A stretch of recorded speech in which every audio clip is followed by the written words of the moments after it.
네, 시편 8편은 우리가 많이 찬양하는 시편이고요. 노래로 많이 부르고. 네. 저는 이 시편을 설교할 때 제목을 자존감 이렇게 제목을 붙여서 설교를 하려고 합니다. 우리의 자존감이 어디서 오는가? 이 시편 8편을 분명하게 보여주고 있습니다. 이 시편을 부르려면 적어도 다윗처럼 치열하게 의를 위해서 고난당하거나 의를 구하거나 최소한 이런 어떤 뭔가 의식이 있어야 이게 시편을 좀 부를 수 있는 거 아니냐. 맞습니다. 사실 이 시편은 이제 우리가 의인이잖아요. 근데 의인인데 우리는 이신칭의가 너무 강조를 해요. 예수 그리스도의 그 은혜, 십자가의 사역과 부활 그 은혜를 우리가 믿음으로 이제 의롭다 하심을 받는데 그까지만 늘 이렇게 강조를 하는 거예요. 왜 의롭다 하심을 받는 거예요? 의롭게 살아라고. 하나님의 백성으로 의롭게 살아라고 우리 의롭다 하심을 받았고 하나님 나라와 의를 구하면서 살아라고 우리를 죄인에서 의인으로 바꿔주신 거잖아요. 신분을. 그러면 이제 그럼 지금부터는 우리가 의를 구하는 자로서 살아야 되거든요. 그래서 주기도문이 나오는 거죠. 그죠? 주기도문이 그 이름이 거룩히 여기는 것이 나라가 임하시고 뜻이 하늘에서 이룬 것 땅에서도 이루어지. 사실은 이 마지막 기도가 첫 번째, 두 번째 기도가 무슨 뜻인지를 확실하게 보여주고 있는 거예요. 아버지 이름이 거룩하게 여김을 받으시려면 어떻게 해야 됩니까? 아들들이, 자녀들이 그렇게 살아야죠. 하나님의 거룩하심을 나타내는 삶을 살아야 되고 교회가 그렇게 돼야 되고 또 이제 하나님 나라가 임한다는 게 뭐냐면 하나님의 의로운 통치가 실현되는 것입니다. 우리의 삶 속에서. 그런 이제 은혜를 받고 그렇게 살려고 하는 살면은 실제로 살아보면 힘들거든요. 그냥 대충 살려면 괜찮은데 그렇게 살려고 하면은 자기 자신에게 문제가 너무 많고 일단. 그리고 그죠? 자기 자신에게 문제가 많고 그리고 내가 살아가는 세상이 협조적이지 않습니다. 비협조적이고 그러다 보면 이제 마음이 상할 때가 많고 눈물을 흘릴 때가 많고 고통을 당할 때가 많은 거죠. 그런 것들을 우리가 그런 점에서 의인의 기도다. 시편은 의인의 기도다. 의롭게 살고자 하는 자의 기도다. 그렇게 생각하시면 될 것 같습니다. 그런데 이제 그런 의인의 정체성, 우리의 자존감 이걸 이제 중요하게 봐야 되는데 예를 들어서 3편, 4편, 5편, 6편, 7편에서 자존감이 엄청 상하는 거예요. 왜냐하면 하나님 나라 의를 위해서 구해서 사는데 다윗이 너무 고통도 많고 고난도 많고 거기다가 그걸 가지고 원수들이 막 공격하고 사울이 막 그죠? 자기는 왕이 되고 싶은 마음이 없는데 계속 제가 왕위를 찬탈하려고 한다. 음모를 꾸미고 있다. 이러면서 온갖 방을 다 붙여가지고 자기를 잡으러 다니고 도망다니느라고 자기는 너무 힘들고 그리고 사울을 2번이나 죽일 수 있었는데 또 그 하나님 뜻을 구하려고 하다 보니까 또 안 죽이고 이런 그 고통을 당할 때 이제 진짜 내가 이렇게 사는 게 맞나? 나는 뭔가 도대체 이렇게 세상에서 이렇게 사람들한테 천대받고 그리고 교회에서 열심히 사역자로서 헌신하고 이렇게 하는데 아무도 알아주지도 않고 마치 내가 진짜 자기들의 종인 것처럼 생각하고 이렇게 생각할 수도 있거든요. 그죠? 그래서 자존감이 굉장히 상한단 말이죠. 그럴 때 시편 8편을 그래서 딱 여기다 갖다 놓은 실제로 안 그렇다 하는 것을 알려주는 거죠. 그래서 시편 8편은 그런 문맥 속에 있다 하는 것이고요. 그래서 장르가 여러분 여기 장르를 잠깐 보시면은 찬양 시편이 있습니다. 찬양 시편은 주로는 이제 뭐냐면 여호와를 찬양하라 하면서 그의 인자하심이 영원함이로다 이렇게 하나님을 찬양하라라고 하는 이 초대가 항상 그래서 여호와께 찬양을 드리라 뭐 이런 식으로 할렐루야 하든지 할렐루야도 일종의 찬양의 초대거든요. 여호와를 찬양하라. 그리고 찬양의 이유가 나옵니다. 하나님의 위엄과 능력, 자비와 왕권을 말하는 것이죠. 그래서 이 찬양 시편 여기에 나오는 제가 분류해놓은 찬양 시편들은 대부분은 공동체가 함께 부르는 것입니다. 공동체가. 그래서 공동체 찬양이 많습니다. 근데 오늘 이제 이 본문을 보시면 여호와 우리 주의 이름이 온 땅에 어찌 그리 아름다운지요 이렇게 하면서 초대도 없고요. 공동체를 같이 찬양합시다 이런 것도 없고 또 이 찬양 시편에는 그는 어떠하고 그는 이러하고 이렇게 3인칭으로 하나님을 노래하거든요. 근데 여기는 그 2절 같은 데 보면은 주의 1절에도 주의 이름이 주의 영광이 주의 대적으로 이 주는 전부 다 2인칭 영광. 사실은 번역을 제대로 하려면 당신을 이렇게 된단 말이에요.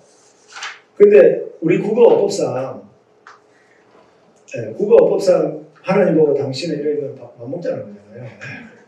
그래서 그렇게 번역을 못하는 거죠. 근데 이제 우리 요즘 찬양할 때 뭐 그런 거 이제 많이 한단 말이에요. 아버지 당신의 마음이 있는 곳에 나의 마음이 있기를 바랍니다. 사실 그 맞먹는 거거든요. 그게 이제 그 당신이라는 표현은 동격일 뜻으로 이렇게 표현하는 거지. 그죠? 높은 분한테는 절대로 당신이라는 말을 못 씁니다. 3인칭 극존칭으로는 쓸 수 있습니다. 2인칭으로는 절대 쓰면 안 돼요. 아직은 허가를 안 했습니다. 그죠? 어법이 안 바뀌었습니다. 아직까지. 근데 이제 우리 너무 그게 파괴가 돼가지고 기도할 때도 보면은 뭐 당신의 마음을 뭐 이런 식으로 이야기를 하잖아요. 그렇게 하면 안 되죠. 근데 어쨌든 여기에 주라고 되어 있는 것은 전부 다 당신 2인칭을 표현하는 거죠. 그래서 일반 찬양시하고는 좀 다르지만 그러나 이분이 다윗이 하나님을 높이고 있는 것은 분명 하나님 높이는데 배경은 이제 어떻게 생각하느냐면 저는 이제 그 3절 힌트를 보면 주의 손가락으로 만드신 주의 하늘과 주께서 베풀어 주신 달과 별들을 내가 보니 저는 다윗이 밤하늘을 보면서 창조주로서 대적들을 압도하는 무한한 능력과 영광을 소유하시는 하나님 자신처럼 고난당하는 사람 의인들을 돌보셔서 온 세상을 다스리는 왕같은 존재로 영화롭게 만드신 그런 사실을 찬양하고 있습니다. 제가 그냥 하나를 가상적으로 추측을 해보면 다윗이 사울에게 막 쫓겨다니다가 이제 동굴에서 잠을 자야 되는데 잠이 잘 안 오는 거예요. 내가 진짜 언제까지 이렇게 도망다녀야 되면 내가 이 꼴이 뭐냐. 이런 이제 자존감도 떨어지고, 그죠? 학벌 때문에 또 사람들을 무시하고, 외모 가지고 무시하고, 머리카락 숫자 가지고 비교하고, 그래가지고 우리는 자존감이 상할 때가 많잖아요. 하나님 나라가 이런 거 얘기하는데, 그죠? 교회 사이즈 가지고 뭐라 그러는 거죠? 그래서 그럴 때 진짜 내가 이렇게 계속 살아야 돼. 이런 생각이 들죠. 내가 진짜 말씀대로 사는 게 맞나. 우리 성도님들은 아마 그럴 것 같습니다. 직장 나가면 끊임없는 비교와 무시와 그죠? 그런 것들 속에 사시는 것 같아요. 그래서 말씀대로 사는 게 맞나 이런 생각이 들 때 다윗이 동굴 속에서 나와가지고 밤하늘의 별을 쫙 본 거예요. 보는 순간 그죠? 누가 보이기 시작하는 거예요. 그 밤하늘의 별을 만드신 하나님이 보이고 그 밤하늘에 가득한 하나님의 영광과 위엄이 장엄한 위엄이 확 이렇게 압도하는 거죠. 그래서 그거를 노래를 하는데 중요한 건 뭘까요? 그렇게 압도하는 영광스러운 그 하나님. 그런데 갑자기 무슨 생각이 딱 드냐면 그 영광으로 지금까지 이 이스라엘과 자기 자신과 그를 의로운 세력들을 대적했던 바로라든지 그죠? 이집트라든지 이런 수많은 그 사람들을 압도했던 그런 하나님의 영광이 갑자기 역사가 생각이 나고 그런 찬양이 나오고 그다음 동시에 뭘까요? 저렇게 하늘의 영광을 가지고 계신 그분이 자기같이 도망다니고 미천하고 머리카락도 적고 학벌도 낮고 그죠? 뭐 집안이나 뭘 봐도 별로 별 볼일 없는 것 같고 그런 것 같은 자기를 주목하고 계시고 자기를 돌보시고 그 영광으로 자기를 돌보실 뿐만 아니라 갑자기 창세기 1장이 막 생각이 나면서 그 영광을 자기에게 왕관을 탁 씌워주셨다는 생각이 들면서 와 내가 이렇게 위대한 존재예요. 그죠? 그래서 하나님보다 조금 못한 존재로 나를 불러주셨고 나를 그런 소명을 나에게 맡겨주셨구나 하는 어떤 그런 이제 그 경험 그것을 시로 썼다라고 저는 생각하는 거예요. 본문을 보면서 그러니까 이 시를 읽으면 자존감이 확 올라가는 거죠. 올라가야지 맞는 거죠. 자존감. 그래서 구절을 보시면 우리가 잘 아는 여호와 우리 주의 이름이 어찌 그리 온 땅에 아름다운지요. 여기에 1절 1행과 2행 그리고 9절입니다. 똑같은 구절이 반복이 되는 거예요. 이런 걸 우리는 후렴구다 이렇게 이야기해요. 후렴구 또는 똑같은 절이 반복이 되는 겁니다. 자, 그래서 A와 A입니다. 그 다음에 B와 B-를 보시죠. 1절 3행에서 2절까지는 하늘에 하나님의 영광이 가득한데 그 영광이 2절에 보면 대적들을 잠잠하게 하시는 영광이다 이렇게 얘기하고 있습니다. 근데 B- 5절에 보시면 그런데 그 영광을 인간에게 주셨다라고 하죠. 영광과 존귀에 왕관을 씌워 주셨다. C에 보십시오. 하늘에 가득 찬 하나님의 영광이 어디에 나타났습니까? 3절에 보면 주의 손가락으로 만드신 주의 하늘, 달과 해와 별들에 나타나죠. 하나님의 영광. 그런데 C 다시 보십시오. 6절에서 8절. 땅의 피조물, 정말 3절에서는 주의 손가락으로 만드신 그랬다가 6절에서 보면은 주의 손으로 만드신 거예요. 의도적이겠죠? 의도적.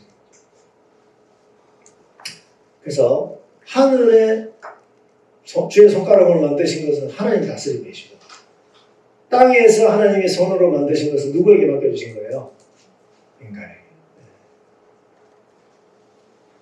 그래서 가운데 뭐가 있습니까? D. 핵심입니다. 이게 제일 중요한 거예요.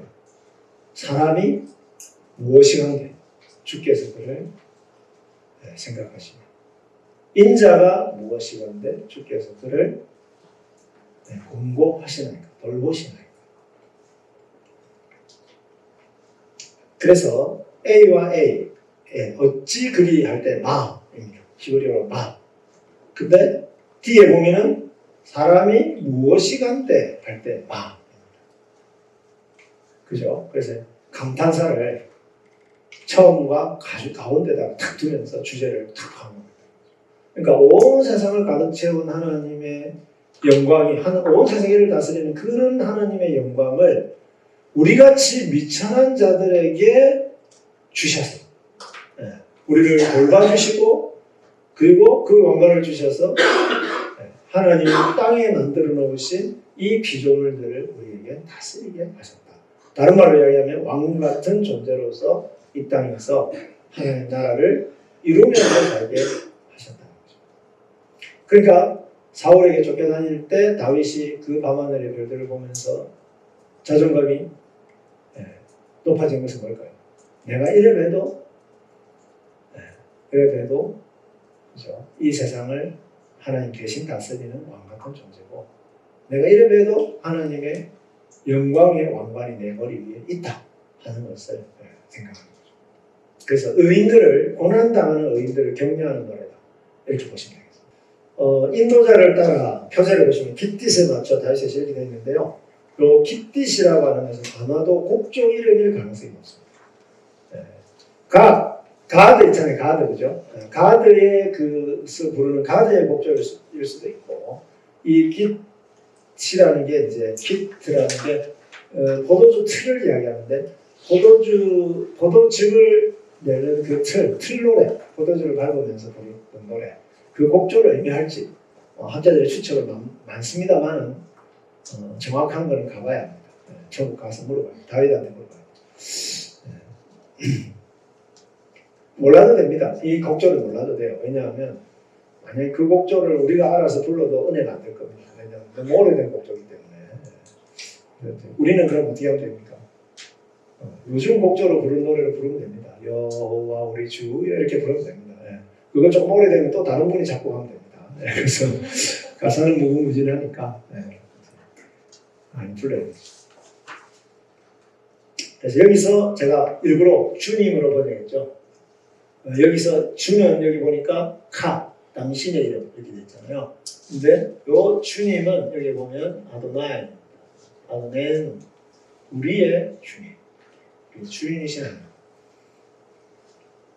그렇게 하면서 그래서 단지 하나님은 단지 다윗의 하나님일 뿐만 아니라 또 이스라엘의 하나님일 뿐만 아니라 온 세상을 지으신 창조주 하나님이다 하는 것입니다.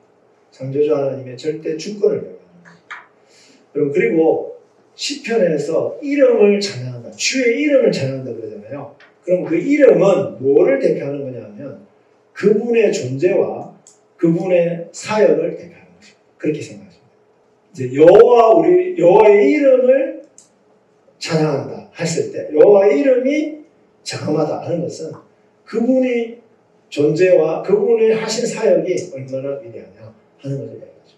그래서 여기 보면 우리는 아름답다라고 번역을 했는데 그렇게 해도 되지만 이 아띠르라고 하는 것은 영화롭다 또는 장엄하다 이렇게 번역하는 것이 그래서 이 영어로 번역은 대부분이 영어로 어떻게 번역하면 majestic 이렇게 번역하고 있어요.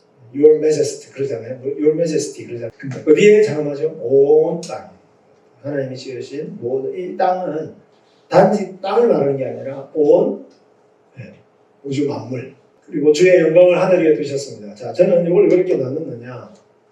요 하늘 위에 두셨죠. 하늘 위에 두셨는데 이 두신 영광으로 어린아이들과 젖먹이들의 입으로 주의 대적들로 말미암아 권능을 세우셨으니 이는 원수와 보복자로 잠잠케 하려 하심입니다. 이렇게 되어 있습니다.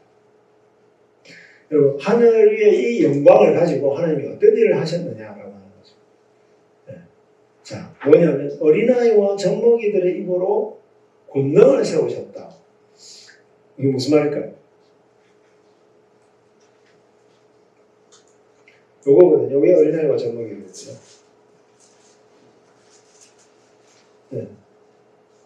그죠? 여기 보십시오. 호드카입니다. 호드. 당신의 호드. 영광.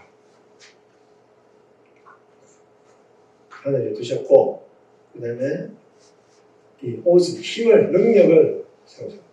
이게 무슨 말이냐면요. 하나님의 능력을 발휘하셔서 어린아이들과 젖먹이들 같이 연약한 자들의 입을 통해서도 그 하나님이 그 능력 베푸신 하나님을 찬양하게 하셨다는 거예요. 왜 찬양하게 했느냐? 자, 다윗하고 사울하고 비교를 해보십시오. 어떨까요? 사울은 지금 어마어마한 군대를 가지고 있어요. 권력을 가지고 있어요. 곳곳에 첩자들이 있습니다. 다윗은요? 뭐와 같아요? 아무런 힘도 없는 어린아이와 젖먹이와 같은 존재다. 우리가 그리스도인으로서 세상에 살다가 보면은 예를 들어서 돈 많은 사람 앞에 우리가 가보면 그죠? 어린아이와 같은 존재, 아무런 힘도 없는 존재로 느껴질 수 있지 않습니까? 그래서 그런 악을 행하는 자들에게 어린아이와 같이 보였던 자들이 하나님이 그 대적들을 원수와 보복자들을 물리쳐 주셨다라고 하죠. 그들을 물리쳐 주심으로써 그 어린아이와 젖먹이 같았던 사람들이 하나님의 권능을 찬양하게 됐다는 것입니다. 예를 들어서 모세와 미리암이 출애굽기 15장에서 내가 주를 찬송하리 높고 영화로우신 주 말과 그 탄자를 죽이셨다. 자, 여러분 바로의 군대 앞에서 이스라엘 백성은 뭐죠? 어린아이와 젖먹이. 그런데 하나님의 권능으로 그죠? 세계 최강의 군대를 전멸시켜버렸습니다. 그래서 어린아이와 젖먹이들 같았던 그죠? 이스라엘 백성들이 그 하나님의 권능을 세우고 있는 거예요. 무엇으로? 찬양으로 세우고 있다는 거죠. 그런 의미입니다.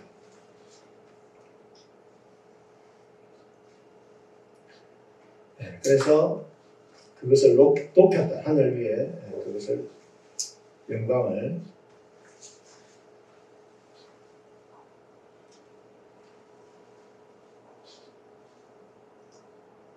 그래서 여러분 지금 다윗은 잘 뭘 느껴졌겠습니까? 지금 사울 앞에서 도망다니고 있다고 생각하신다면 어린아이들과 젖먹이들과 같은 그런 존재로 여겨질 수 있었다라고 합니다. 우리 성도님들이 직장에 나가면 또 사업을 하러 나가면 그죠? 돈 많은 사람, 자기 위에 있는 상사, 그죠? 이런 분들을 만났을 때 그런 자신이 그런 존재처럼 느껴질 수 있다는 거죠. 충분히. 온갖 악을 행하고 폭력을 휘두르는 자들 앞에서 그렇게 느껴질 수 있다는 거죠.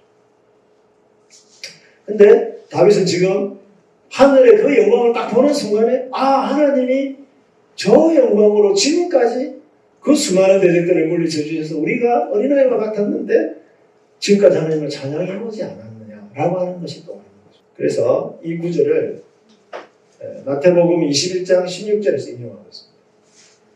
어린아이와 젖먹이들의 입으로 찬양하게 하셨다 하는 것을 예수님이 인용하고 있습니다.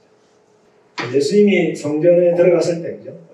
그 성전 창조 사건 이후에 들어갔을 때 찬양을 하잖아요. 사람들이. 그랬을 때 그걸 말했을 때 이 구절을 인용하시면서 어린아이와 젖먹이들의 입으로 찬양하게 하실 것이다 했던 것을 잊었느냐 이렇게 말했습니다. 그래서 3절 참으로 내가 주의 하늘을 봅니다. 주의 손가락의 작품들 주께서 베풀어 두신 배치해 두신 달과 별들을 봅니다.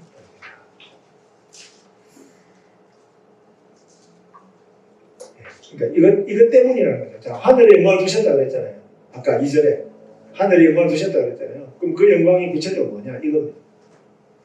3절이라는 주의 하늘에 전시된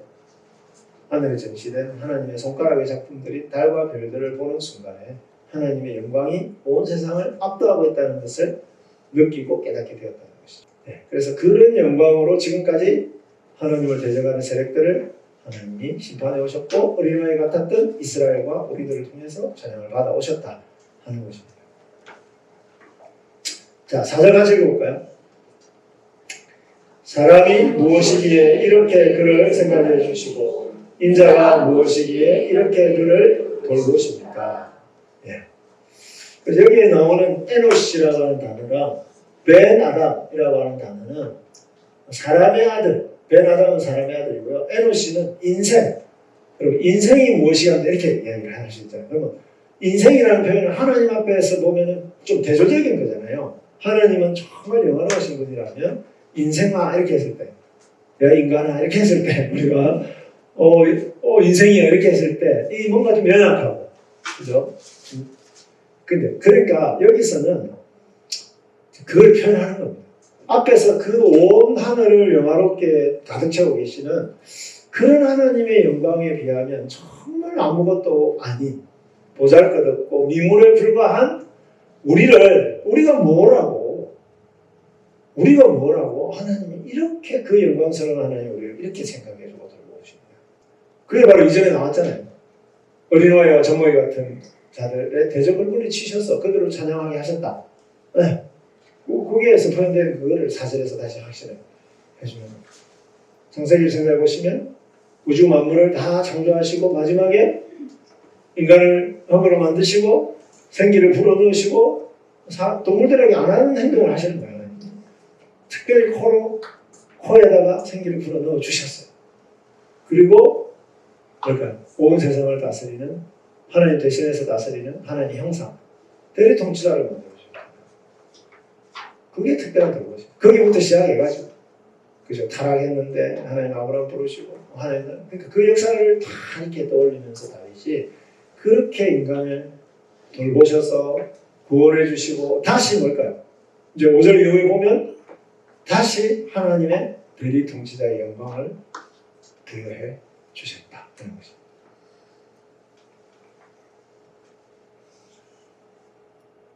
우리로 따지면 어떻게 되겠습니까? 네, 맨날 열등감에 빠져서 사람들이 비교하는 그 외모와 학벌과 직장과 그죠? 돈과 이런 거 가지고 맨날 기죽어서 살아가고 그런 어떤 죄악의 동사로 사는 우리들을 하나님이 예수 그리스도의 은혜로 구원해 주셔가지고 그것만 해도 감사한데 뭘까요? 교회를 세우는 존재로, 가정을 다스리는 존재로, 직장을 다스리는 존재로, 이 세상을 다스리는 그런 존재로 세워주신 것을 여기서는 생각해 주신다, 돌봐주신다 이렇게 표현하고 있습니다.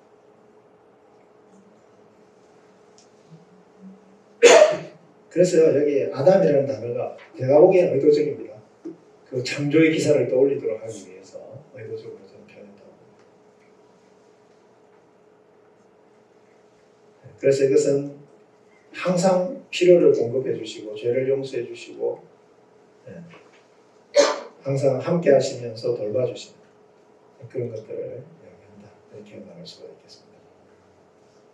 이스라엘 사람들이 이걸 부른다면 뭘까요? 이집트에서 구원해 주시고 광야에서 만나와 메추라기를 먹여주시고 그죠? 가나안 땅에 들어가게 하시고 다윗을 통해서 그죠? 대적들을 물리치게 하시고 나라를 견고하게 하시고 이런 모든 것들이 다 여기에 들어간다고 볼 수가 있겠고요. 아까 제가 말씀드렸죠. 유의적 병행법은 뜻이 비슷한 것을 똑같은 문법적 구조로 이렇게 하는 거. 이게 유의적 병행법이죠. 그래서 사람과 인자가 같이 쓰이고 있고요. 생각하다와 돌보다라고 하는 것이 같이 사용되고 있다. 그래서 하나님의 돌보심과 하나님의 사람에 대한 사랑을 강조하고 있다라고 볼 수가 있겠습니다. 같이 읽어보겠습니다. 그리고 주께서 그를 하나님보다 조금 못하게 만드시고 그에게 영광과 존귀로 왕관을 씌우셨습니다. 이제 그 돌보심이 어떻게 나타났느냐? 우리를 단지 그런 고통과 대적들의 그 공격에서 우리를 건져주실 뿐만 아니라 이렇게까지 했다는 거죠. 뭡니까? 하나님보다 조금 못하게 하셨다. 여기 보시면 메아트 메 엘로힘 이렇게 되어 있는데 조금 하나님보다 그 다음에 만드셨다. 조금 못하게 하셨다. 이게 조금 못하게 하라. 그런 건데요. 자, 그러면 이거는 부정적인 말이 아니고요. 그래서 우리 70인역에서는 이 헬라어 번역본에서는 이거를 이 엘로힘을 그러니까 천사들로 번역했습니다. 왜냐하면 어떻게 인간이 하나님보다 조금 못할 수 있느냐? 많이 못하죠. 많이 못하잖아요. 그죠? 어떻게 조금 못할 수 있느냐? 너무 이게 불경스러운 표현이다. 이렇게 보는 거죠. 그래서 천사들로 번역할 수 있습니다. 엘로힘은 천사들로 번역할 수 있고 또 신적인 존재들 이렇게 번역할 수 있고요. 그러나 이제 이걸 장원복수로 번역해서 단수로 번역하면 하나님 되는 거죠. 저는 그냥 하나님으로 번역하는 것이 맞다고 보고 개혁 개정에서도 옛날에는 천사들 때 있다가 하나님으로 바꾼 거예요. 그건 뭘 보여주느냐면 이 노래는 창세기 1장을 말하는 거죠. 즉 뭘까요? 하나님의 형상으로 만드셨다 했잖아요. 하나님께서. 그걸 표현하는 겁니다. 하나님의 대리 통치자로 만드셨다 이걸 표현하는 겁니다. 왜요? 밑에 보면 아시잖아요. 그에게 영광과 존귀로 왕관 씌우셨다. 여러분 영광과 존귀로 왕관 씌우신 사건이 뭡니까? 우리? 그게 바로 창조 사건이죠. 그러니까 여기서는 하나님보다 조금 못하게 만드셨다라고 하는 것이 맞는 거죠. 즉 무슨 존재로? 하나님의 대리 통치자로 하나님의 버금가는 존재로 만드셨다.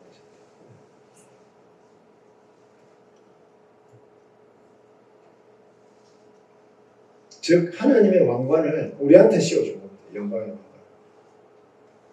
아까 하다르라는 단어가 나왔거든요. 카보드라는 단어. 이 영광과 존귀가 앞에 하나님께 사용되었던 그것을 우리 인간에게 씌워주셨다. 왕관을 씌워주셨다.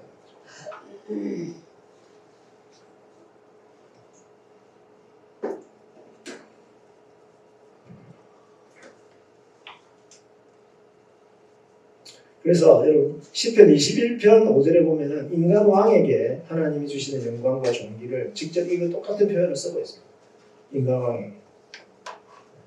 그리고 히브리서 2장 6절에서 9절에서 이 4절부터 6절까지를 인용을 하고 있거든요. 히브리서 2장 6절에서 9절 하고 있는데 거기서는 천사라고 인용을 하고 있습니다. 천사라고. 그리고 조금 못하게 하셨다를 뭐라고 이야기하냐면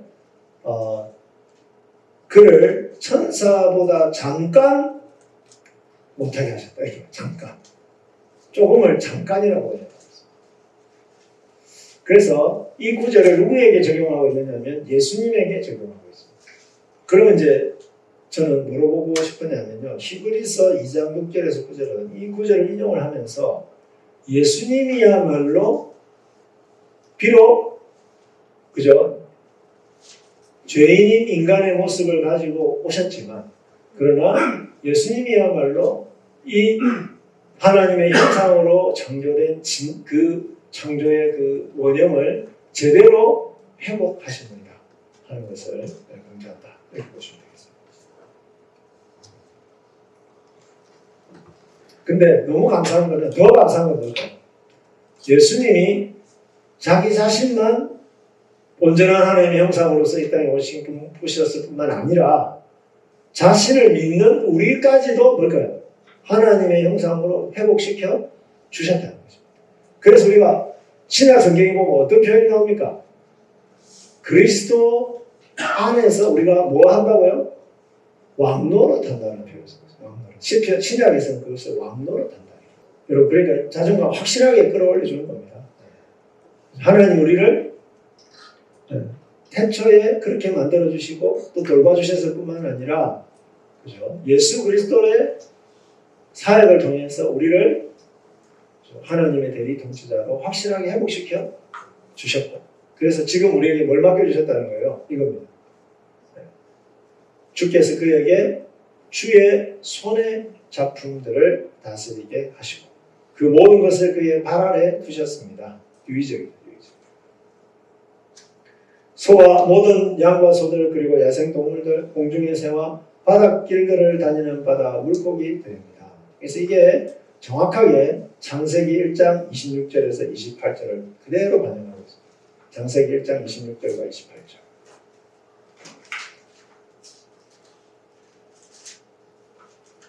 그래서 그 왕권을 회복시켜 왕으로서의 대리통치자로서의 존귀함을 회복시켜 주셔서 하나님이 만드신 이 통치 영역들을 잘 다스리게 해 주셨다는 거죠.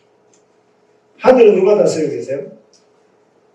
당신의 손가락으로 만드신 그죠?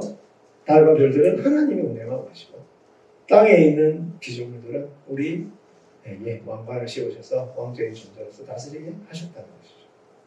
하나님은요 이 꿈을 한 번도 포기하신 적이 없습니다. 인간이 죄인으로 타락한 그 순간에도 한 번도 포기하신 적이 없습니다. 자 그러면 아브라함을 부르시고 모세를 부르시고 이스라엘을 부르시고 저 여러분을 부르신 예수 그리스도 안에서 여러분을 구원하시고 부르셨는데 왜 굳이 그렇게 의롭다 행하셔서 칭해 주셨을까 하는 거죠. 왜 우리를 자꾸 하나님의 자녀로 불러주셨다고 이야기하실까요? 하나님의 자녀가 되는 뭘 주셨다? 권세를 주셨어요. 대단히 권세 있는 자들. 어떤 의미에서 그렇습니까? 하나님을 대신해서 이 세상을 다스리는 측면에서 그렇다. 하나님 우리를 돌보듯이 우리가 이 세상을 돌보는 것입니다.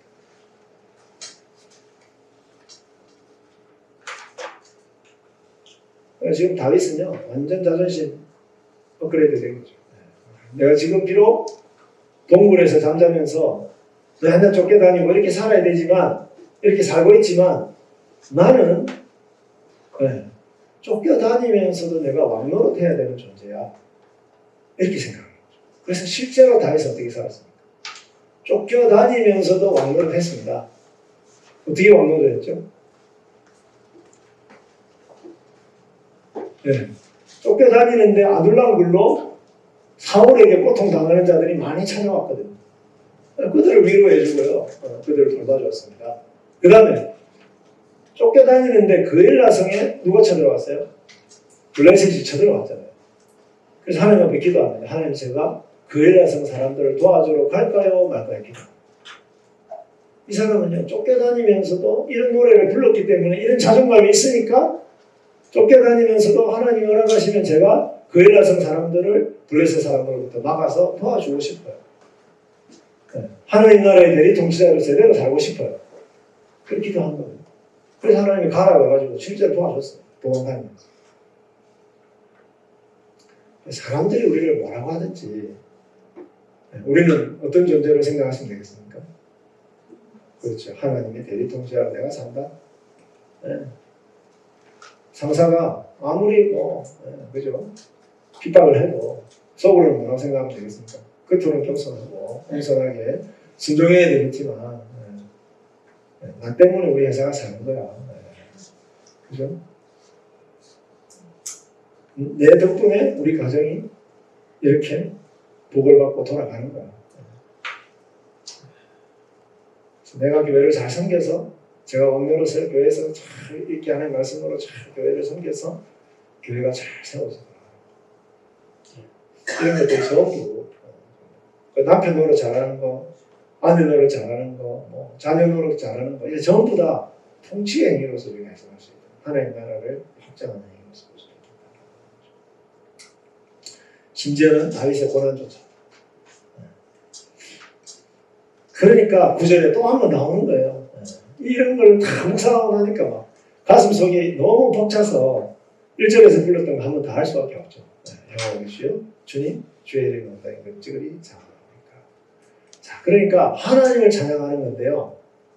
어떤 하나님을 찬양하는 겁니까? 온 세상을 지으신 그 영광으로 사람들을 우리같이 연약한 자들을 구원하셔서 우리에게 다시 왕관을 씌우셔서 이 땅에서 왕노릇 하게 하신 그 영광의 하나님을 우리가 이 8편을 부르면서 찬양하는 것이다.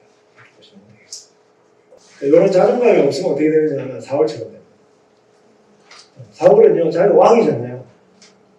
근데 다윗이 전쟁에서 승리를 많이 하고 백성들이 막 좋아하거든요. 자기가 왕인데 자기의 자존감이 어디에 달려있는 거예요? 왕이라고 하는 그 자리에 자기의 자존감이 달려있는 거예요. 그건 하나의 수단인데 그건 존재가 아니잖아요. 그건 하나의 수단이잖아요. 그러니까 자기가 왕인데 인기는 제가 더 많네? 이렇게 생각하는 거죠. 그러면 안 된다 이렇게 생각하는 거예요. 자기가 왕이라도 군대 장관이 더 인기가 많을 수도 있잖아요. 내가 담임 목사라도 부목사가 더 인기가 많을 수도 있거든. 그게 인정이 안 돼요. 내가 적어도 그죠? 목사가 됐으면 그래도 최소한 총회장은 해야 되는 거 아니에요? 이런 거. 내가 이왕 목사가 됐으니까 반드시 내가 담임 목사가 돼. 저 같으면은 신학대학원에 있으니까 어떻게 내가 평교서를 할 수 있냐.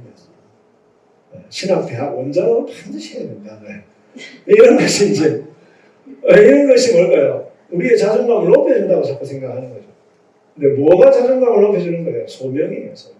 우리를 어떤 부르신 그분의 부르심, 그 소명, 그것을 행할 때 우리가 자존감을 높여집니다.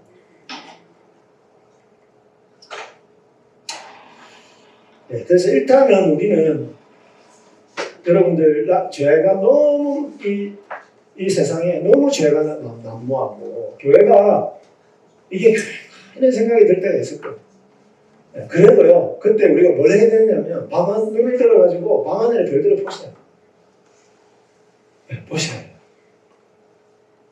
그걸 보면서 그 영광에 압도당해야 돼요. 네, 그죠? 살아계십니다. 그분이 그 영광을 가지고 살아계세요. 그분이 교회를 주관하고 계신다. 이런 것들을 우리가 그래서 영광을 봐야 됩니다. 그 다음에 안 보이면 듣기라도 해야 되죠. 복음을 들어야 됩니다. 다시 십자가의 복음을 들어야 돼요. 그 예수님을 보내셔서 그분이 어떤 일을 하셨지?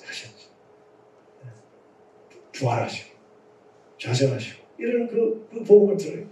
그래서 하나님의 영광을 자꾸 또 올려야 됩니다. 여러분 자존감이 낮아질 때 나를 그죠? 부르신 이 세상을 통치하시는 그분의 영광을 자꾸 봐야 돼요. 그래서 그분이 주인입니다. 우리가 주인 아니거든요. 교회의 주인도 그분이고요. 그래서 그 다음에 그 하나님이 결국은 교회를 파괴하는 세력, 그죠? 그리고 이 세상의 질서를 무너지게 하는 자들, 악한 자들, 사탄의 세력들, 아까 뭐라고 그랬습니까? 대적자들로 말미암아 어린아이와 젖먹이들의 입으로 권능을 세우시며 그런 자들, 그 로마의 황제들, 그죠? 다윗 시대 블레셋이나 다니엘 시대의 느부갓네살이나 하나님이 어린아이와 젖먹이와 같은 자들을 세우시고 오히려 그들을 멸하실 것이다. 하늘을 자주 보십시오. 힘드실 때 교회가 또는 공동체가 응해주십니다. 두 번째는 뭘까요? 그 가운데서도 의를 구하며 교회를 세우려고 하는 이 다윗과 같은 의인들을 반드시 하나님은 돌보시고 그런 어려운 상황 가운데서도 왕노릇하게 하실 것이다 하는 것에 대한 확신을 갖는 것입니다.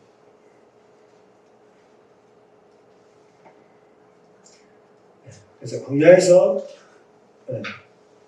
하나님은 왕궁에 있는 사울을 돌보신 것이 아니라 그 창조의 권능으로 광야에서 도망다니는 다윗을 돌보고 하셨습니다.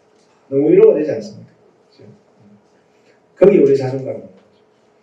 그래서 우리의 필요를 반드시 공급하시고 왕적인 역할을 계속 할 수 있도록 해주십니다.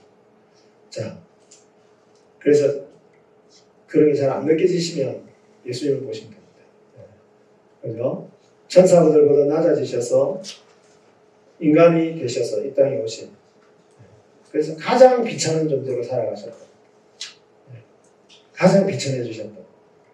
그분이 낮아지셔서 우리를 가장 존귀한 존재로 회복시켜 주셨다라고 하는 것을 꼭 기억하시고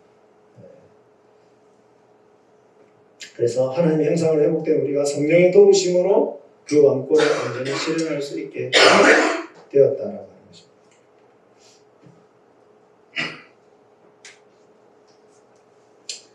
그래서 여러분 우리의 고난이 우리의 소명을 면제시켜주지 않습니다.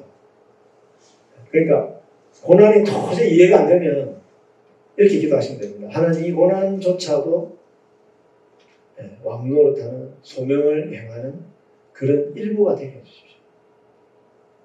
그죠? 다윗의 고난은 하나님 나라를 세우는 그러한 일종의 소명이기도 했습니다.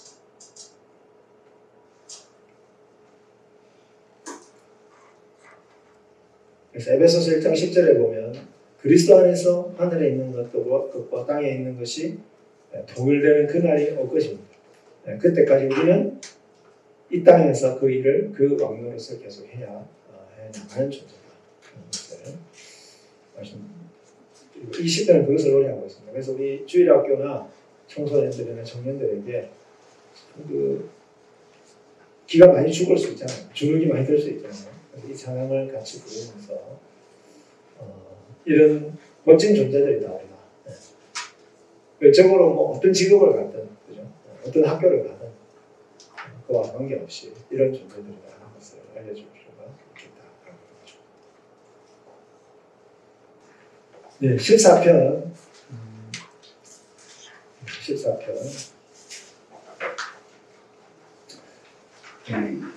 14편 본문은 조금 이따가 읽고요. 14편은 이제 우리한테는 별로 인기가 있는 시편은 아닙니다. 그런데 14편은 그 당시에는 상당히 인기가 많았던 시편이었던 것 같습니다. 어떻게 알 수 있느냐? 성경을 찾아서 딱 펼쳐서 보시면 14편하고 54편이 같은 시편입니다. 거의 같은데요. 이쪽은 여호와, 저쪽은 하나님 이렇게 돼요. 여호와를 하나님으로 표현한다든지, 그리고 맨 마지막 절만 조금 다릅니다. 시편 전체 중에서 똑같은 시편이 두 번 나오는 거니까 얼마나 인기가 많았습니까? 24편이. 그래서 그런 것을 알 수가 있는데, 아까 이제 18편은 뭐라고 했습니까? 고난당하는 의인이 이제 얼마나 존귀한 자인가를 이렇게 격려를 했다면, 14편은 뭘까요? 반대입니다, 반대. 지금은 날뛰는 저 악인들이 사실은 얼마나 어리석고 불쌍한 자인가, 그걸 말하고 있다. 예를 들어서 사울이 다윗을 막 비판을 하잖아요. 그죠? 다윗은 도망다니고 있습니다. 그런데 14편에 뭘 보여주느냐? 저 어리석은 저 악인 다윗, 사울이 얼마나 불쌍하냐. 왜? 하나님이 곧 심판하실 거예요. 그걸 말합니다. 우리를 공격하거나 우리를 핍박하는 그 높으신 분들이 너무 크게 보이신다면 14편을 다 읽어야 됩니다. 물론 그분의 구원을 위해서 기도하는 마음으로 읽으셔야 됩니다. 그래서 이 시편의 장르는요, 하나님의 의로운 통치를 무시하면서 자신들의 욕심대로 온갖 악을 행하며 살아가는 어리석은 악인에 대해서 교훈하는 시편이고, 54편과 거의 같은 시편이다. 그래서 1절에 어리석은 자, 2절에 지혜로운 사람, 4절에 무지하다, 6절에 계획, 이런 표현들은 주로 지혜 시편에 많이 나옵니다. 자, 1편이 지혜 시편이었던 것처럼 이 14편도 지혜 시편이다, 이렇게 부르면 좋을 것 같습니다. 자, 배경을 보시면 어떤 배경이 있었는지 모릅니다. 그러나 악한 이방나라, 하나님 믿지 않는 이방나라나 또는 하나님을 믿는다고 이야기하면서도 온갖 악을 행하는 악인들, 그들에게 고통을 당하는 가련한 의인들을 격려하기 위해서 교훈하고 있는 거다, 이렇게 보시면 되겠습니다. 칼빈은 악인을 사울과 그의 지도자들과 악한 백성이다, 이렇게 생각합니다. 그러나 명확한 것은 알 수가 없습니다. 그래서 아까 구조 보셨죠? 여기는 의인이 얼마나 존귀한 자인가를 노래하고 있다면, 악인이 얼마나 어리석은가, 얼마나 불쌍한가, 이걸 노래하고 있습니다.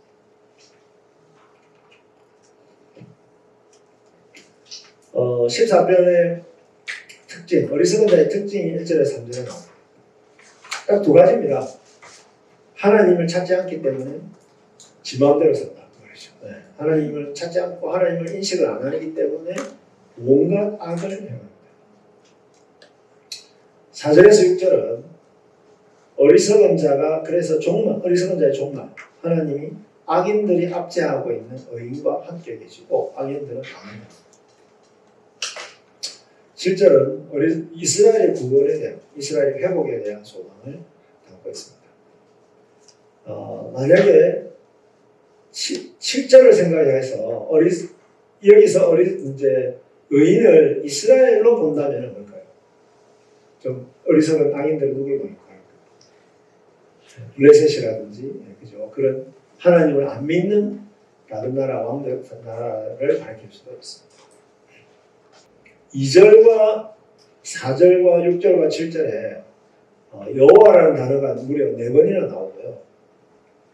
1절과 2절과 5절에 하나님이라는 단어가 무려 3번이나 나오고 있습니다. 그래서 악인의 특징에 대해서 이야기하지만, 그러나 결국 하나님에 의해서 그들의 운명이 좌우된다 하는 것을 이야기를 하고 있습니다. 1절에서 3절을 한번 보시면은, 자, 어리석은 자들의 특징은 뭐냐면은, 자, 일단은 하나님이 없다고 생각하기 때문에 부패합니다. 그래서 선을 행하는 자가 하나도 없습니다. 한 선을 행하는 자가 없습니다. B, 여호와께서 굽어 살펴보시고 찾아보니까 뭡니까? 여호와로 시작해서 하나님으로 끝나는데 하나님을 찾는 지혜로운 자가 없습니다. 찾는 자가 보려고 하신 거죠. 그런데 C에 보면은 그들은 다시 부패하고 선을 행하는 자가 하나도 없습니다. 그래서 1절과 3절이 부패하고 그죠? 어리석은 자의 특징이죠. 부패하고 선을 행하는 자가 없다. 이렇게 1절과 3절이 강조한다면 그 사이에 나오는 것은 뭡니까? 1절에 보십시오. 하나님 없다고 그랬잖아요. 그런데 2절에 보니까 하나님 계시잖아요. 어디에 계세요? 하늘에서 사람들을 굽어 살피시면서 뭘 보시는 거예요? 하나님을 진짜 찾는 지혜로운 사람이 있는 걸 보고 계신다는 거죠. 그죠? 약간 아이러니죠. 이걸 1절에서 없다고 그랬는데 2절에 바로 하나님 나와가지고 그걸 찾고 계시죠. 그런데도 실제로 땅에는 그런 자가 없다. 하나도 없다. 그래서 이거를 이제 나중에 바울이 로마서에 인용하는 거죠. 그 다음에 악인들의 백성을 착취합니다. 악인들의 백성을 착취하죠. 죄악을 마음대로 하나님의 백성을 떡 먹듯이 먹으면서 하나님을 부르지 않습니다. 않다. 여호와의 악인 심판과 의인 구원입니다. 하나님이 그들의 세대와 함께 계신다. 의인들을 구원하신다. B-5, 6절입니다. 악인 심판과 의인 구원을 노래하고 있습니다. 가난한 자들 하나님이 구원해 주십니다. 그 다음에 A- 악인들이 백성을 착취했다면 7절에서는 악인들로부터 이스라엘, 야곱을 구원해 주시는 그것을 기도하고 있습니다. 그래서 이런 구조들을 여러분들이 잘 보시면 자, 악인들 나오는데 여호와가 그죠? 핵심 하나님이 어떻게 합니까? 악인을 심판하고 의인을 구원하시는 의로운 통치를 행하고 계신다. 하나님 왕이시다. 이런 것을 가운데서 강조하고 있죠. 같이 읽겠습니다.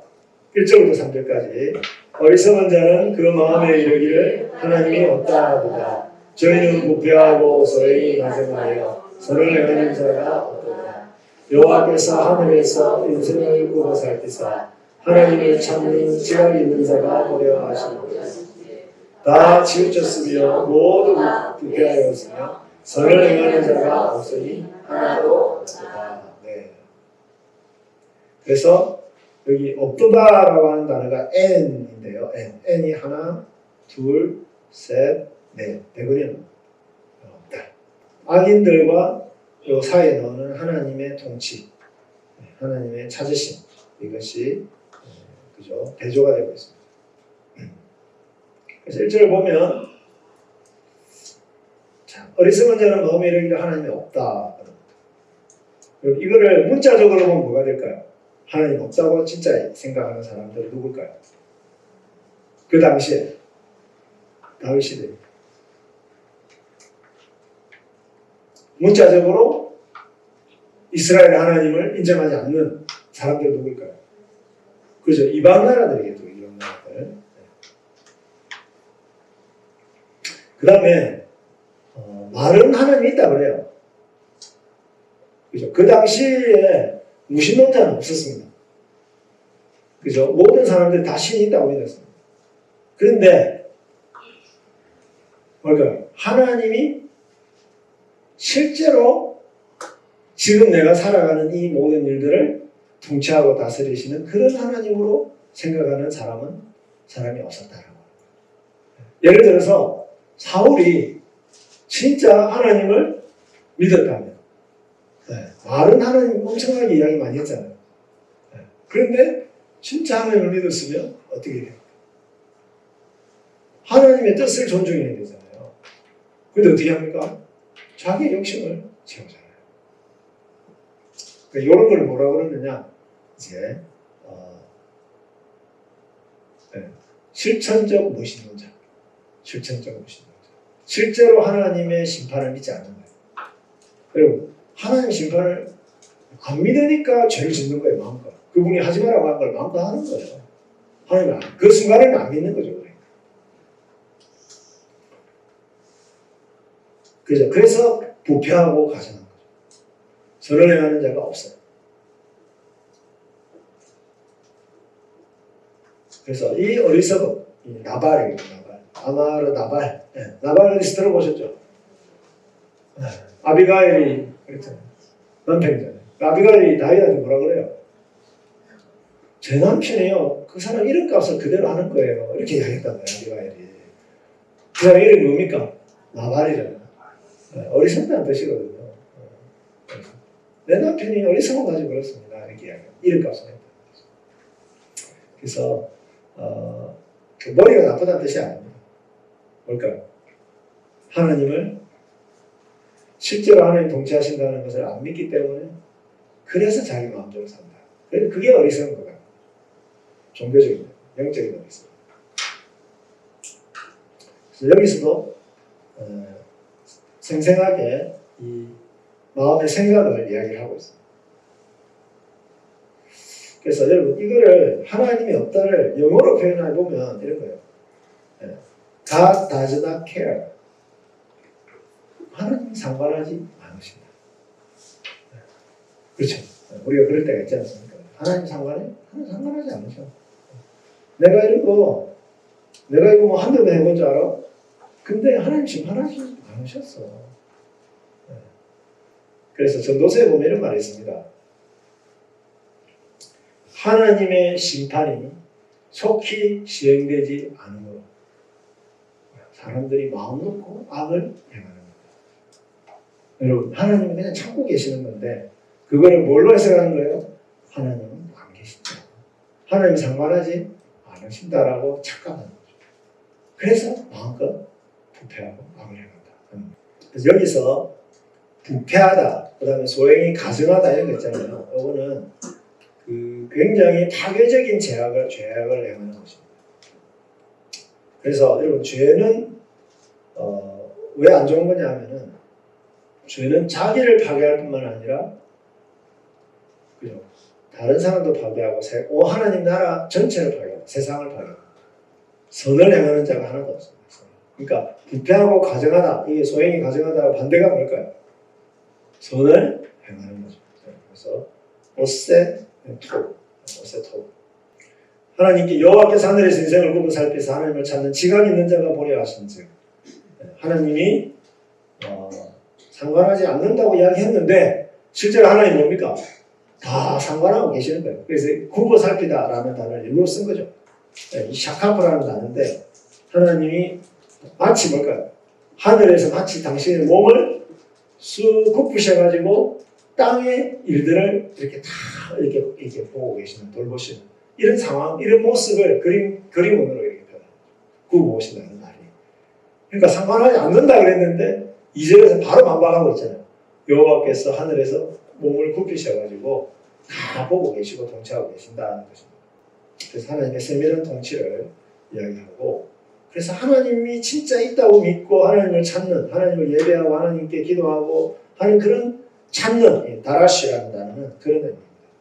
그런 진짜 똑똑한 사람이 있는가? 여기 보시죠. 마스킬입니다. 마스킬. 여러분 마스킬 있잖아요. 마스킬. 시편의 제목에 마스킬이라고 돼 있죠. 그 단어예요. 마스킬. 지각이 있다. 지혜롭다. 아까 우리 시편 2편에서 세상 통치자들아 지혜롭게 행하라 그랬잖아요. 그 단어랑 똑같은 단어예요. 샤칼인데, 그래서 지각 있는 자로, 그런 사람이 진짜 똑똑한 사람이에요. 그래서 봤는데 3절 답이 뭡니까? 결과는 다 치우쳤고 모두 다 부패했고 선을 행하는 자가 없으니 하나도 없다. 이게 상당히 과장법이에요. 그죠? 과장법이에요. 이거는 이제 진짜 한 명도 없다 그런 뜻이 아니라 그만큼 절망적인 상황을 강조하는 거죠. 로마서 3장 13절에서 18절 여기 인용되고 있거든요. 보시면 그들의 목구멍은 열림물이며 그들의 혈흔은 속임을 일삼으며 그들의 입술에는 녹사의 독이 있고 그들의 입은 저주와 악독으로 가득하며 그들의 발은 피해를 이기게 바르고 그들의 길들에 파괴와 재앙이 있으며 그들은 평화의 길을 알지 못하고 그들의 목전에는 하나님의 두려움이 없네. 그래서 선을 행하는 자가 없으니 하나도 없도다. 바울이 그렇게 보면 이 구절을 인용하는 거예요. 그런데 이 구절이 로마서에 있는데 이 구절이 실제 70인역의 일부 사본에, 즉 헬라어 번역본에는 이 본문에 그대로 들어가 있어요. 10편 14편에 이게 그대로 들어가 있단 말이에요. 바울이 인용하고 있는 이 뒤에까지 다 들어가 있단 말이죠. 그래서 근데 히브리어 사본에는 이게 들어가 있는 것이 하나도 없어요. 그래서 혹자가 이제 추측하는 것은 바울이 이것을 쓰고 난 다음에 그것을 다시 70인역에 마치 거기에 있는 것처럼 이렇게 집어넣었다라고 보는 경우가 높은데 어쨌든 이것이 바울이 이제 정말로 하나님을 이 인생 중에 하나님을 찾는 자가 없다. 스스로 하나님을 찾을 수 있는 사람 아무도 없다. 이걸 강조하기 위해서 모두가 죄인이다. 이걸 강조하기 위해서 이것을 쓰고 있다. 그러나 여기서는 꼭 그런 의미라기보다는 여기서는 다윗의 경우를 생각해보면 온통 세상이 하나님을 두려워하기보다는 그죠? 그 하나님을 없다고 생각하면서 마음껏 악을 행한다. 이런 것들을 좀 강조하는 거라고 생각합니다. 자, 어리석은 자의 종말 볼까요? 같이 볼까요? 죄악을 행하는 자는 다 무지하니요 저희가 떡 먹듯이 내 백성을 먹으면서 여호와를 부르지 아니하느니라. 저희가 거기서 겁에 질리게 될 것은 하나님이 의인들의 무리 가운데 계십니다. 너희가 가난한 자의 경명을 부끄럽게 하나 오직 여호와는 그의 변인체가 되시도다. 악인들의 죄를 고발하죠. 그죠? 가난한 백성들을 떡 먹듯이 먹는 겁니다. 예를 들어서 사울이 그죠? 자기의 욕심을 채우기 위해서 가난한 자들, 백성들을 핍박하거나 압제하거나 뭐 이런 것들을 얘기하는 거죠. 예를 들면 아합 같은 경우죠. 다봇의 포도원을 거짓 증인 내세워가지고 뺏어버리고 뭐 그러잖아요. 권력을 이용해서 그죠? 이런 걸 말하는 거예요. 그게 이제 백성을 떡 먹듯이 먹는다. 그런데 왜 그렇게 합니까? 여기도 다 무지하게 나오잖아요. 아까는 어리석다 그랬는데 여기 이제 무지하게. 다 지혜의 표현. 알지 못한다. 왜 그렇게 합니까? 하나님이 없다고 생각하기 때문에. 하나님이 없다고 생각합니다. 그런데 5절 보십시오. 엄청나게 겁에 질리게 되는데 왜? 하나님이 오히려 자기가 핍박하는 그 가난한 의인들의 무리 가운데 함께 계시기 때문에. 6절에는 너희는 가난한 자의 경영을 부끄럽게 하지만 여호와는 그의 피난처가 되시기 때문에. 여러분, 이 세상은요, 하나님이 없다고 생각하는 그 사람들은 어떻게 할까요? 힘이 없는 사람들을 무시하고 그리고 그들이 가지고 있는 것까지 다 뺏어서 자기 것으로 삼는 겁니다. 그런 점에서 가난한 자를 여기서는 의인으로 보시면 되겠습니다. 일단 모든 가난한 자가 의인의 뜻은 아닌데 여기서는 이제 의를 구하는 가난한 자라고 생각하시면 되겠습니다. 여러분 아무것도 없습니다. 그러면 도움을 구할 데도 없고 가진 것도 없습니다. 그럼 어떻게 살아야 될까요? 그런 사람들은요 하나님밖에 찾지 못하죠. 하나님 외에는 없습니다. 아무것도. 마치 누가 봤대? 불의한 재판관의 비유. 바보가 의지할 대상이 없으나 그때 억울해요. 그래서 어떻게 해요? 밤낮으로 그냥 불의한 재판관 찾아가는 거예요. 그 심정이 가난한 자의 심정, 영적으로 가난한 우리의 심정이죠. 이 땅에서 하나님이 없다고 생각하는 사람 사이에 살다 보면 그들에 의해서 고통을 당하고 모든 것을 다 잃어버릴 수도 있고 그래서 정말 빼기고 아무것도 의지할 대상이 없는 사람은 오직 하나님 외에는 의지하지 않습니다. 그런 사람이 가난한 사람. 10편에서 이야기하는 가난한 심령이 가난한 자. 예수님 그러시잖아요. 이 10편에서 다 온 겁니다. 그 개념을 그대로 가지고 가죠. 이런 표현들은 굉장히 적나라하지 않습니까? 떡 먹듯이 내 백성을 먹는다. 보십시오. 바로 왕이 출애굽할 때 보십시오. 자기 권력을 위해서 무고한 백성들을 죽이죠. 그 다음에 남자에 태어나면 다 죽이라고. 지가 무슨 권한이 있어가지고. 그런 게 이제 하나님 없다고 생각하는 자들의 죄다 이렇게 말할 수가 있습니다. 그러나 하나님이 계십니다. 하나님이 그 위에 계신다. 의인들 가운데 계신다. 없다 그랬는데 계신다. 그래서 엄청나게 겁에 질리게 됩니다. 마치 바로가 10가지 재앙 가운데서 얼굴이 하얗게 되고 그리고 홍해 바다에 수장되는 그 순간에 바로와 바로의 군대가 얼마나 겁에 질렸겠습니까? 그리고 53편 5절에는 조금 다르게 표현되어 있습니다. 14편 5절 그 앞에까지는 똑같은데요. 이렇게 다르게 표현되어 있습니다. 54편 5절 그들이 두려움이 없는 곳에서 크게 두려워하였으니 너를 대항하여 진친 그들의 뼈를 하나님이 뜻입니다. 하나님이 그들을 버리셨으므로 네가 그들에게 수치를 당하게 하였도다. 그래서 그 53편은 대적들의 멸망에 조금 더 초점을 맞추어서 표현하고 있습니다. 자, 너희가 가난한 자의 경영을 부끄럽게 하나 여호와 오직 여호와는 그의 피난처가 되시도다. 아까 우리 시편 2편 할 때 행복하여라 그에게 피하는 자는 그랬죠. 그게 이제 이게 카사라는 동사인데요. 카사라는 동사인데 요거거든요. 근데 그거의 명사형이 막세, 카사 동사인데 피난처예요. 그래서 가난한 자 여기 보십시오. 아니입니다. 히브리어가 아니, 가난한 자 아니. 그래서 아니는 그 교만한 악인들에 의해서 착취와 고통을 당하는 백성의 가난함을 표현하는 거죠. 예를 들어서 다윗이 사울에게 쫓겨서 막 도망을 다니잖아요. 그러면 다윗이 가난했겠어요? 부자였겠어요? 네? 얼마나 힘들었겠습니까? 그죠? 그 경제적으로, 그 다음에 건강, 그 다음에 그 관계의 면에서, 그죠? 그 안정적이지도 못하고, 그런 모든 면에서 힘들었을 것입니다. 아무것도 가진 게 없어요. 그런 사람. 그런데, 그렇기 때문에 다윗이 어떻게 했습니까? 오직 하나님만 의지한다. 그런 점에서 여기서 가능하다라고 표현하는 겁니다. 그러니까 예수님께서 제자들에게 팔복에 대해서 이야기하면서 심령이 가난한 자를 복이 있다 그랬잖아요. 그럼 예수님의 제자들, 그 제자들이 지금 앞으로 사역을 하게 될 거잖아요. 성령님이 임하시고 교회를 세우고 사역이 할 거 아니에요. 그러면 그들의 사역이 장벽이 친가요? 그죠? 유대인들에 의해서 얼마나 핍박을 받을지, 이방인들에 대해서 얼마나 핍박을 받을지 예수님 다 알고 계신단 말이에요. 그런 상황에서 심령이 가능합니다.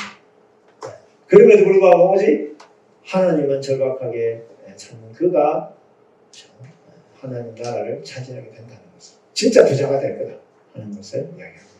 그거는 이제 비상시국에서는 그렇고요. 지금은 비상시국은 아닙니다. 우리나라를 본다면. 그래서 뭐 예수 믿는 사람들 중에도 잘 사는 사람이 있을 수도 있고, 가정이 행복할 수도 있고, 그죠? 핍박을 별로 안 받을 수도 있고, 그래요. 그렇지만 이제 거기서 이야기하는 초점은 뭘까? 그런 사람에게는 심령이 가난한 자 복이 있다는 말은 어떻게 적용이 되겠습니까? 그런 어떤 상황에서도 전적으로 모든 것을 하나님을 의존해서 살아가는 그런 의미를 갖게 된다는 거죠. 그런 자들이 하나님 피난처가 되신다.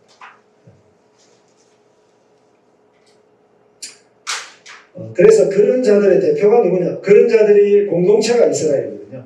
그 이스라엘의 구원이 시온에서 나왔으면 여호와께서 그 백성의 포로된 것을 돌이키실 때 야곱이 즐거워하고 이스라엘 기뻐하고. 여러분 갑자기 이게 포로된 것을 돌이키실 때 이게 뭔 말이냐면 다윗이 지금 쓰다가 이게 도대체 무슨 말이냐 했을 때 히브리어를 보시면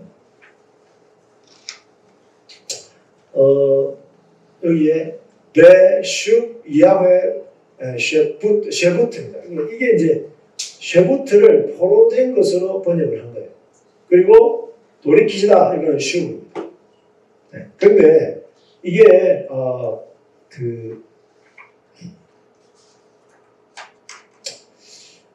이거를 어근을 샤바라고 하는 동사로 보면은 포로가 되다는 뜻이거든요. 그거의 명사형으로 보면은 맞습니다. 그렇게 보면 포로된 것을 돌이킨다 이렇게 되는데 이거의 어근을 앞에 있는 요거 있죠. 슈브.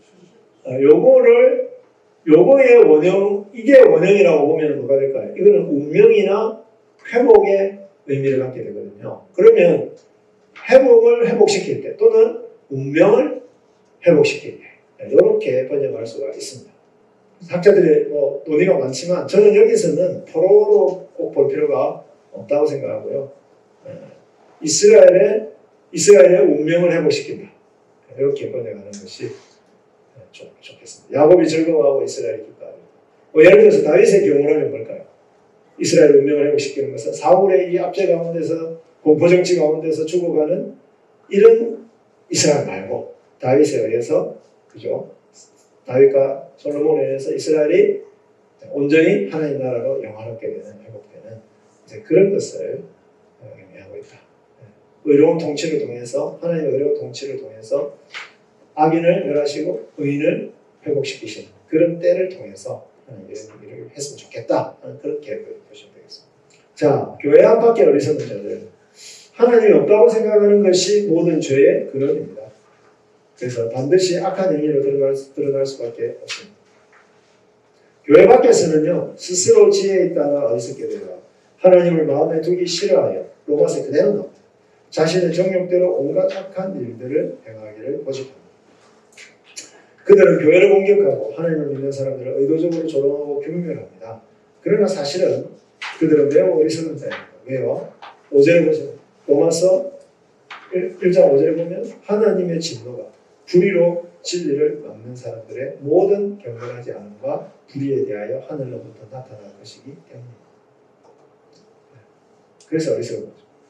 그래서 교회 안에도 무신론자들이 많아요. 그들은 비록 하나님을 믿는다고 말을 합니다. 그러나 하나님을 예배합니다. 그러나 하나님의 말씀대로 살지 않습니다. 자신들의 이익을 위해 심지어 신실한 그리스도인들을 조롱하고 비방하며 교회를 무너뜨리는 일까지 서슴지 않습니다. 여러분 교회를 무너뜨리는 사람들을 보면 초점 어디가 있습니까? 자기의 주장, 자신의 이익, 자신의 자리 여기에 초점이 맞춰서 교회야 어떻게 되든 말든 내가 이 자리를 지켜 우리 편을 내가 표합해. 사울이나 압살롬 예수님 시대 종교 지도자들 그래서 히브리서 10장 26절에서 31절 베드로전서 4장 10절을 보면 하나님의 집으로부터 먼저 하나님의 심판이 시작될 것을 두려워해요. 네, 그렇죠? 하나님의 집인 교회로부터 심판이 시작됩니다. 여러분 교회에서 교회 무너뜨리려고 하는 그런 사람들 보면요 너무 열불 나지 않습니까? 그래서 직접 원수 받지 말고 열심히 고발하시기 바랍니다. 그 사람이 하는 일이 빨리 망하도록 계속 기도하시고 안 망하면 큰일 납니다. 망해야 됩니다. 교회를 무너뜨리려고 하는 그 모든 게 빨리 망해요. 이 세상에 스스로 지혜롭게 되어서 구원을 받고 선을 행할 의인은 하나도 없습니다. 그러므로 모든 사람은 하나님 앞에서 어리석음을 버리고 하나님의 참 지혜이신 예수 그리스도를 영접해야 됩니다. 그 지혜를 가지는 자만이 살아계신 하나님을 만나서 하나님이 없다는 생각을 버리게 되고 성령 안에서 참된 선을 이루게 됩니다. 여러분 예수님 안에서 우리가 예수님을 보면서 하나님 살아계시 이렇게 된 거잖아요. 그리고 그런 하나님이 살아계신다는 것을 우리가 믿으면서 뭘까요? 지금까지 내 마음대로 살았던 것을 이제 안 하고 성령님이 새롭게 보여주시고 이 말씀을 통해서 보여주시는 그런 선을 행하는 자로서의 존재로 살게 됐잖아요. 그래서 디도서 3장 1절에 보면 뭘까요? 3장 1절에서 8절에 보면 우리를 구원하시되 뭘 하는 자로 구원하신 거예요? 선을 행하는 참 백성을, 친백성을 하나님의 친백성이 되게 하신 거예요. 의인의 편이십니다. 그러나 의인의 편이지만 인내가 많이 요구가 됩니다. 예수님은요 돌아가실 때까지도 하나님이 의인의 편이라는 것을 끝까지 믿었어요. 그래서 그냥 돌아가셨어요. 우리도 그래야 됩니다. 끝까지 하나님이 나를 지켜주신다. 하나님의 의인의 편이다. 그래서 죽을 수도 있어요. 근데 예수님이 부활하셨잖아요. 의인의 편이 되어주셨잖아요. 예수 하나님. 그죠? 그게 바로 부활에 우리에게 증언하는 겁니다. 하나님이 의인의 편에 계신다. 하나님의 의인들을, 악인들을 하늘에서 감찰하고 계신다. 자기 백성과 함께 계신다. 그래서 예수 그리스도는 하나님을 찾는 자들에게 함께 하시는 임마누엘로 영원히 우리와 함께 하십니다. 지금은 어떻게 우리와 함께 하시죠? 성령 안에서. 잠시 잠깐 오면 오실 이가 오시리니 지체하지 아니하시리라. 혹시 14편 질문 있으십니까? 시편 전체와 예수님의 십자가 내지는 십자가와의 관련성 같은 것을 어떻게 설명할 수 있을는지 좀 묻고 싶습니다. 네네, 이거는 이제 사실은 제가 그러니까 이 책에 이제 서론에다가 제가 좀 써놓은 부분인데요. 많습니다. 굉장히 많습니다. 일단은 뭐냐면은 예수님은 1차적으로는요. 이 시편에서 노래 아까 우리 2편에서 봤잖아요. 너는 내 아들이라 했을 때 그 왕, 그러니까 그 시편에서 노래하고 있는 이상적인 왕의 모습을 온전히 성취하신 점에서 이 시편들하고 예수님하고 연결이 되고요. 두 번째는 아까 13편에서 보면 고난당하는 자들이 나왔지 않습니까? 고난당하는 다윗, 예를 들어서 고난당하는 자들, 의를 위해서 핍박당하는 자들, 그래서 절규와 하나님 붙드는 자들, 그런 이제 의인의, 그런 고난당하는 의인의 또 완성으로서 예수님 오신 거예요. 그러니까 예수님이 어떻게 보면 구약 성경에 나오는 시편에 나오는 그 고난당하는 의인들의 그 모든 고난을 다 완성하셨다. 다 짊어지시고 그것을 완성하셨다. 이렇게 보실 수 있습니다. 그 다음에 세 번째는 예수님이 그러니까 여기 시편에 나오는 성전이나 이런 거 있지 않습니까? 성전이나 또 이스라엘, 아까 보면 이스라엘 나왔잖아요. 그죠? 네. 그 다음에 시온성, 하나님 인자하시는 시온성. 이런 것들은 이제 무엇을 어떻게 연결되느냐면 예수님이 십자가와 부활로 세우신 교회를 상징합니다. 주님의 교회로 연결하시면 되겠습니다. 그러니까 시온성이 나오거나 성전의 주제가 나오거나 또는 이스라엘 백성에 대한 노래가 나오면 이런 것들은 이제 예수님에 의해서 세워진 교회, 주님의 교회랑 연결시키면 되고요. 그 다음에 이제 아까 팔복 이야기 했지 않습니까? 심령이 가난한 자 복이 있나니 그 예수님의 교훈이 이 시편을 통해서 완성이 됐다. 이렇게 보시면 됩니다. 그러니까 예수님이 성경의 모든 것들을 다 가지고 교훈을 하셨지만 이 시편도 예수님이 가르치신 교훈 중에 많이 인용된다. 특별히 팔복은 거의 다 시편이다. 이렇게 보시면 됩니다.